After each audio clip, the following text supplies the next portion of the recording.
Now we have seen this full-out conflict. It's in Indiana. It's in Arkansas. But, Tony, we have seen now, you and I have both seen, we have seen these small business owners. We have seen these bakers, these florists, these photographers that simply don't want their government forcing them to participate in a religious ceremony, in a wedding ceremony that contradicts their religious beliefs. And as a result, they have to choose. Are they going to pay thousands of dollars in fines? Are they going to have to close their businesses? Are they going to contradict their religious beliefs?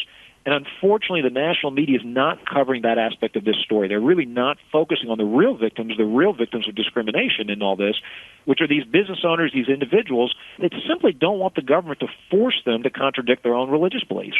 Yeah, that's absolutely right. You are absolutely correct. The media has ignored that. They've tried to make this about people who will not celebrate same-sex marriage. Nobody under RFRA can be denied a same-sex marriage if it's legal wherever they live. What they can't do, they could do it, but the people, the baker, the florist, or whomever is involved in that, can use as a defense if the government's involved, saying, hey, I can't participate in that because it violates my religious beliefs. That's all this creates. It doesn't force anybody to do something. It simply protects someone from being forced to do something.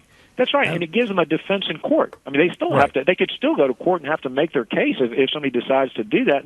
And the reality is this: in this entire debate, what has gotten missed is that it was a bipartisan effort. And when conservatives were asked, we voted back in the 90s when this law was really discussed. Let's be clear, when it was being discussed, it was really about protecting religious minorities, other religious minorities, and conservatives and evangelical Christians and others voted for this law. But now that evangelical Christians are the ones that are being discriminated against, the left does not want to accommodate them in the same way. And what's really, I think, underneath all this is the left preaches tolerance and diversity and openness, and that's true unless you disagree with them. They don't want to discriminate against anybody unless you happen to be a conservative, or in this case, an evangelical Christian, and that's the hypocrisy in this.